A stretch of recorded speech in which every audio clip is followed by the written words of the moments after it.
Hello and welcome back to, well, not Super Mario 64, but I will be mentioning it a little bit. Oh my god, there's a squid.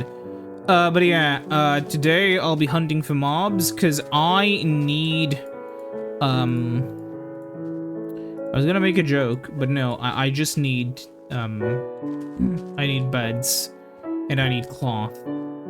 Anyways, yeah, one thing which I wanted to talk about was, I watched a really cool video where, well, it had an insufferable-ish title that I would not click on, but the video itself was really good. It was from a film student where he partially compared his experience of Mario 64 to Citizen Kane. In the sense that from a modern perspective, right? If you watch Citizen Kane now, it's, you know, heralded as one of the best things ever made. But if you watched Citizen Kane now, you would probably just be bored. Because the movie is... Oh my god, I'm gonna die.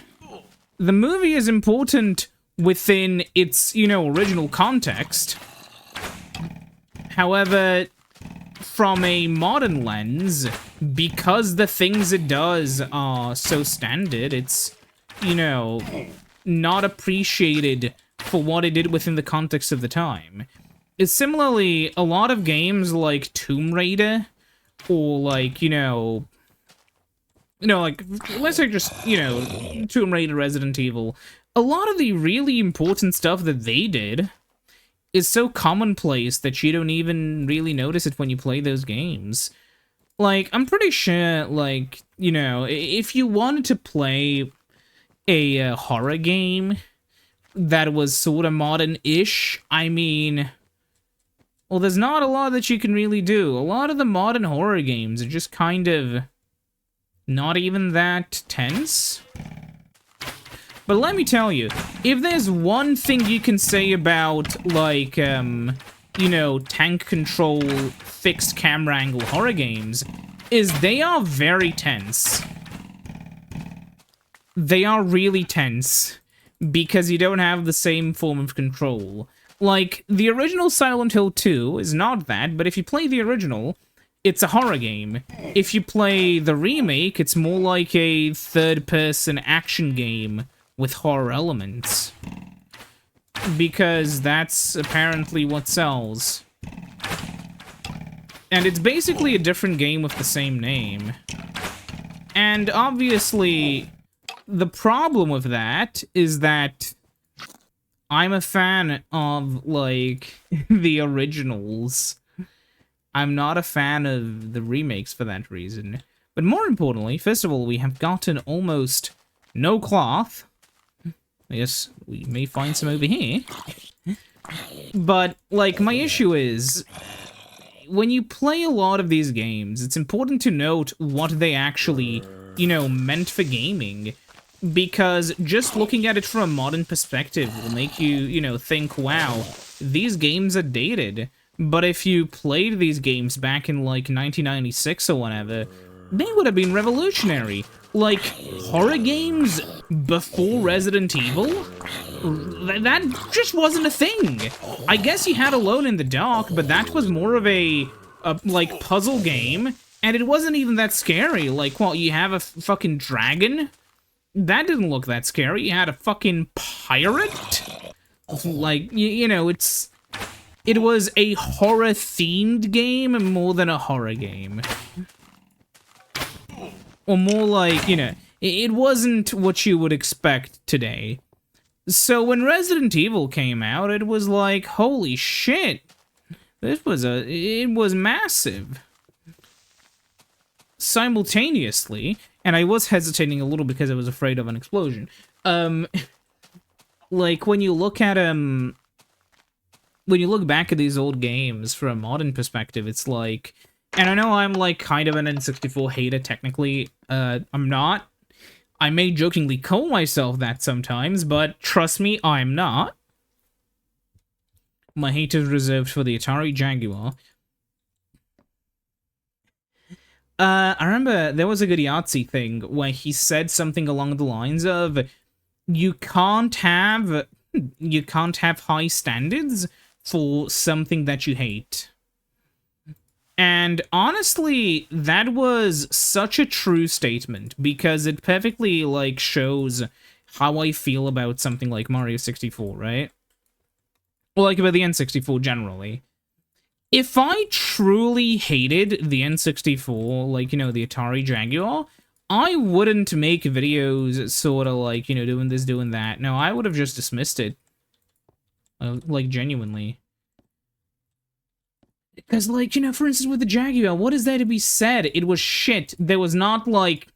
Okay, there was one playable game on it. Doesn't mean it was any good, like the Alien vs. Predator game.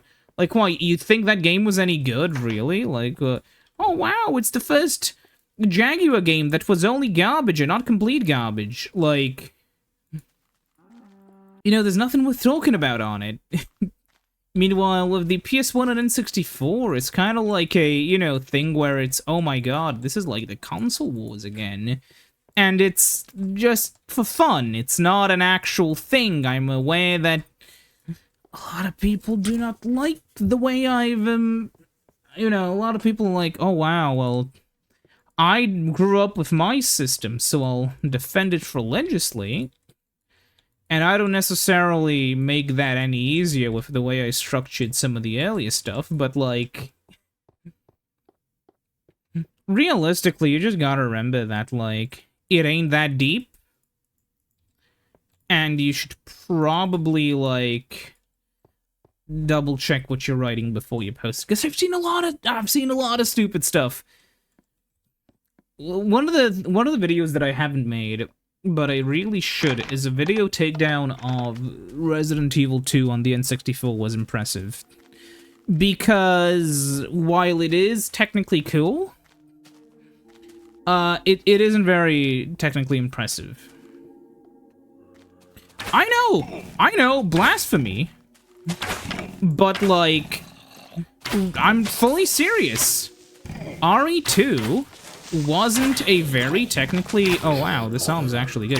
RE2 on the N64 wasn't that impressive of a game when you actually, you know, look into the source material and not just the YouTube videos talking about how incredible it was. Because, you know, the more you learn about it, the sort of less impressive it is. I mean, you know, 64 megabytes isn't a lot of space. But on the other hand... RE2 was going to be a one-disc game. You see, the issue was, when they were making it, they made a miscalculation for how big the sound files would be. So what they ended up doing was they ended up saying, like, okay, we've already ordered a 2-disc, you know, system from Sony. Like, you know, the game will already be on 2 discs. We can't fix this, so... Now, when we have all this extra space, let's make one CD, like, you know, the Leon CD and the other CD, the Claire CD. I think it's Claire. I don't know. I don't remember. I'm sorry. I'm bad with names. And then it's immediately less impressive when you realize, wow, this could, you know, fit on one CD. And then you realize, well, wait a minute. This is the perfect case for a game that could fit on an N64. Because, for the simple reason that if there was a game with so much content, like to take up a full disc on the PS1, you could not put it onto the N64. There was no space. But if you think about it, it becomes a lot less impressive the moment you remember, oh wait... Oh, wait a minute. Resident Evil has, you know, static backgrounds that are images. You can easily compress images in a lossy way that, you know, saves data but makes them look worse. Now, I assume it doesn't take a genius to figure out that, oh yeah, the developers could, you know, do the port because... you can just compress that stuff. And if you don't know what lossless lossy is, so when you compress an image, even if all the pixels aren't in the right order, you know, if it's not even if it's not a perfect match, our eyes determine if it's correct or not. So If it's visually the same, it's fine. When something has to be compressed in a lossless way, it means that if it's, you know, like game data, you know, if the value for how much health the zombie has becomes corrupted, the game could crash. Or the game could spawn a zombie with unlimited health. Or a zombie whose health will, you know, crash. There's a lot of bad things that can happen when you try to, I mean, you know, everything would break, basically, if you use lossy compression on assets, and not on, like, images or on whatever the fuck. I also get, yeah, also, a lot of the discussion around textures is, for instance, kind of messed up, because people, you know, people will say, oh yeah, the N64 had to have, you know, compressed textures. It did, technically, yeah. I'm pretty sure some developers would compress textures to fit on the cartridge. But, you know, textures still had to be Okay. Wait, why is that creeper running so quickly? Whatever. But textures still need to be decompressed in order to, you know, be read by the GPU. The GPU only reads, like... Ooh, zombie. Basic, you know... CLUT, whatever's, you know, doesn't matter if they're compressed or not when we're talking about the actual. I guess it makes loading times worse, but you know what I mean. So at the end of the day, it's not even that impressive, mainly because, like, we go over what they did to make the game fit. They compressed the audio to sound so it sounds worse. They made the videos a lower resolution, lower frame rate, and lower color depth. They lowered the quality of the images, so they took up less space. They used lower resolution textures for the player models. It doesn't sound that impressive, does it? I mean, it's still, like, a lot of work, mind you. Especially trying to make it all kind of fit. Imagine, like, a Lego piece, but you get fined if you fuck it up. And it has to fit in a limited amount of space. Basically like a contortionist, but for video games. It's still impressive in that respect, but it just doesn't make for a very good, like, you know, YouTube video game story. I remember chatting with a person who was, like, talking about how basically... almost everything that's, like, retro and Nintendo has, by today's, you know, day and age, been completely strip-mined bare for content, you know? Like, there's nothing left to really talk about. The moment one interesting topic may pop up, 50 different people will jump on to the bandwagon and immediately saturate it. Like, there was a video on a Pilotwings 64. Then I look back a little bit later. Now there's a lot of videos on Pilotwings 64. Why did a bunch of people suddenly have this huge nostalgia jolt where they were like, wow, I really want to make a YouTube video covering this game this other YouTuber did. No, it's because they want views. And keep in mind, there's nothing wrong with that. It's YouTube, of course. Like, if I said that I don't do YouTube for views, I mean... it is true in the sense of the Let's Plays, but even then, like... if I really didn't care, I would not be, like, you know, if I just cared about putting my clips up, I would, like, fucking... well, I don't have a camera, but I would do, like, the camera-less equivalent of, like, watching a YouTube video and eating while playing, whatever the fuck. You know, like, I put effort in. I don't normally, like, you may also notice, I don't normally talk to myself. Like, when I play video games on my own.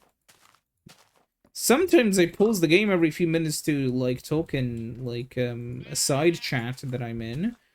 But I don't normally, like, talk to myself while playing video games. But when I'm, you know, making a video, I talk through the video.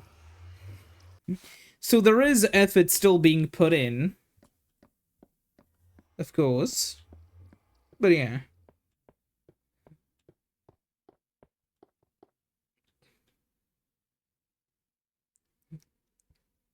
Generally, like... my issue is just when people will so obviously, like, hunt for content, where it's like... just, I don't know. Especially, maybe this is my, like, anti-Nintendo game bias kind of creeping through. But I feel like it's so prevalent with Nintendo stuff, more than with other companies. I guess the only other example I can really think of is, like... so I don't know, sometimes people may shit... like, sometimes people may go and, like, collectively agree to shit on, like, a Sonic game. Like, who cares? Honestly, yeah, Sonic is really an interesting thing to talk about, because the games aren't bad. But a lot of the discussion around those games is kind of poisoned by... oh yeah, I didn't specifically do this room. Oops. Like, okay, here's the thing. I enjoyed Sonic Adventure 2. One of my favorite things when I played it... well, there were some issues, obviously, right? But, let's talk about the positives. I thought the movement of Sonic was kind of... well, not positives, but... for one, I thought the movement of Sonic was a little bit off. I couldn't quite explain why, but I felt like it was. That was issue number 1. Issue number 2... was some of the levels were a bit shit. But, the main thing I enjoyed specifically was the variety. You know, it was a sort of developing story, and one of my most fun things in that game was that it wasn't just Mario on an adventure. It was, you know, it wasn't just one guy on a quest. It was everyone chipping in to, like, try to save the world or whatever. And the way it kind of, you know, all... you know, turns into one big fight in the end. It was so cool. Of course, the issue of Sonic Adventure 2, for a lot of people, is that you don't play as Sonic for most of the game. Now, to me, I honestly think that's fine. If I had to do Sonic Adventure 2, like Sonic Adventure 3, if it was given into my hands... I would probably do the same thing again. I specifically liked the fact that every single character, like, they were basically two of, you know, they were polar opposites, right? You had Knuckles, who was, well, let's start with the basics first, okay, right? So you have Sonic, and he's, like, fast and good, and then you have Shadow, who's, like, the fast one and bad. You have Tails, who rides his mech and is good, and Eggman, who rides his mech and is evil. And you also have, like, you know, the treasure hunter and bounty hunter or whatever. Double-crossing bastard. I don't know where that came from, but, you know, there's this interesting dynamic, and it's a lot of fun. Now, the issue of this dynamic, as you can probably tell, is if you're a really big fan of playing as Sonic the Hedgehog, the game's gonna feel like, oh wow, I have to wait for so long to play as Sonic again, and then you realize you have to play, like, fucking Crazy Gadget, and then you stop playing the game for a year. But there's just a lot of that in, you know, the Sonic community, which I've seen, because I'm not a Sonic fan. I'm just a guy who likes playing video games. So it's kind of interesting seeing all these reactions. Like, for instance, the Wayhog stages. I mean, if they're mechanically, you know, my opinion's always been, if they're mechanically fun, I think they'll be fine. I've never played them. I don't know if I'll find them fun or not yet, because I haven't played them. Do I have high hopes? I have very middling hopes, if you're curious. Yeah, but ooh. Oh, that's a lot of cactus. That's nice. Yeah, but overall, the issue just kind of is, Sonic games, I feel, have always kind of been in this weird loophole where you're not allowed to like them, you're not allowed to dislike them. Because if you like them, then you're a Sonic fan. If you don't like them, then all the Sonic fans will hate you. And of course, if you're a Sonic fan, then, like, the other people hate you for whatever reason. And, like, I don't know. And then there's also, like, that part of the Sonic community that's, like, you know, the Sonic 06 defenders, which, I'll be honest, I see where they're coming from. I also think that there is value in Sonic 06 past laughing at it, with the caveat that, it's still a really bad game. And, Sonic 06's biggest impact, I don't know why I said that I was gonna make, like, a little kid room or whatever. So I'm gonna add a billiards table. Huh. Like a lounge, right? Sorta, but for kids. So what do rich kids do, right? They play billiards, right? I don't know. But yeah, like, I've seen people talk about it, you know, it's the same thing with a lot of games where they're kind of disliked, and a response that you'll sometimes hear is like, you know, well, if the game, you know, I appreciate the game, not for what it is, but what it could have been. Do you feel the same way about big rigs over-the-road racing? Because, like, in my mind, right? Now, I hope you can see where I'm coming from. The idea of a game where you race, you know, a bunch of big rigs, I think that could be fun. You know, you're racing your big rig, you know, you fucking run from the police, you know, you have to deliver cargo. Big Mother Truckers 2, Truck Me Harder, my favorite game. No, it's not, but you know what I mean. There is... I think I can do a chess thing like this. Yeah, sure, why not? But yeah, like, there is definitely, you know, a point to be made that, like, oops. Yeah, technically speaking, this game could have been better, but, like,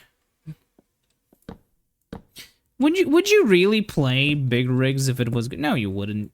I guess with Sonic 06, it's a little bit different because some people did grow up playing the game, and you don't really, like, when you're a kid, you don't notice if the thing that you're playing is really shitty or not until you're, like, an adult, because, you know, kids don't understand. I guess, no, kids understand when something is shitty, but kids don't understand what they are missing out on until they're adults, right? Like, you know, fucking... Scott the Woz played SpongeBob games for his entire childhood. And it's like... I feel sorry for him. Because holy shit. SpongeBob. I mean, yeah, what can you really do, though, honestly? Like, that's also kind of the issue where, like, let's be real here, a lot of... I want this to be, like... a workshop, question mark? Well, we want actual bathrooms, so... I specifically don't want to build anything in them. Oh yeah, these rooms haven't been touched. I assume these ones... Oh, this one maybe has been? No, this one hasn't.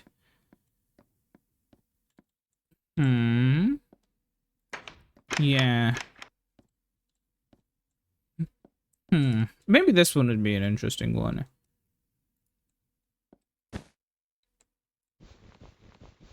I wish I could put like, a wall half slab. Does such a thing exist?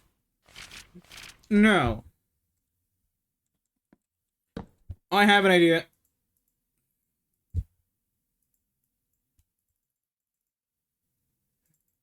How? Wait, I can just... How do you look? Looks okay.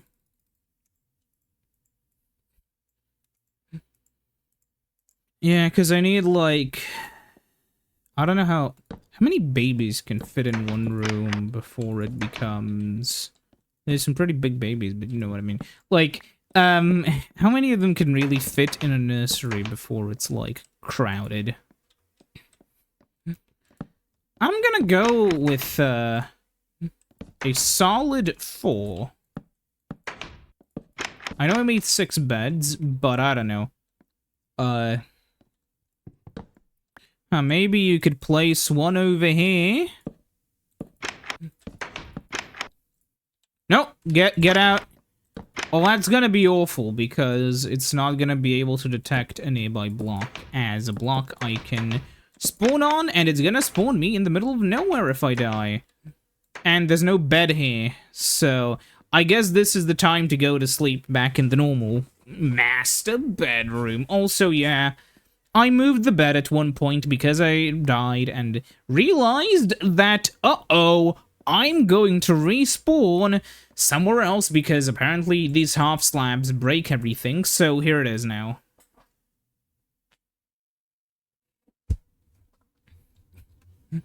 But yeah. I think the little side windows make the thing look nicer. I don't know. Maybe that's just my opinion. But yeah, I'm gonna end it here. Yeah, yeah. Thanks for watching. Bye-bye. Oh, look, the animals sometimes disappear and reappear so far from the camera. That's interesting. Oh, now they're gone. Oh, wait, one of them's still there. What if I do... Oh! Oh, it just disappeared. How oh, but wait, is there no limit? No, there's no limit. I assume there's no limit to this either, then. Oh my god! Okay, seizure warning, seizure warning. Wait. Huh. Stop.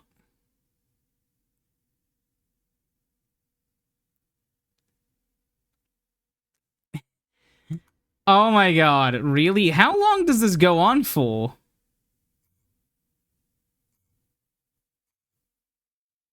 Okay, hold on. So we keep zooming in. And eventually... Now it's green. Now it's no longer... Okay, so from this point on... Oh no, it's kind of random. And eventually it just stays green. And then... Wow, okay, yeah, that's kind of funny. This is my favorite view, honestly, because it's so map-like. Oh, look, it's a little pig. Wait, come back here, piggy. Also, their AI literally has, like, really stupid basic pathing. It just... Look, it's a pig. Oh! Oh, is it gonna move? It's not moving.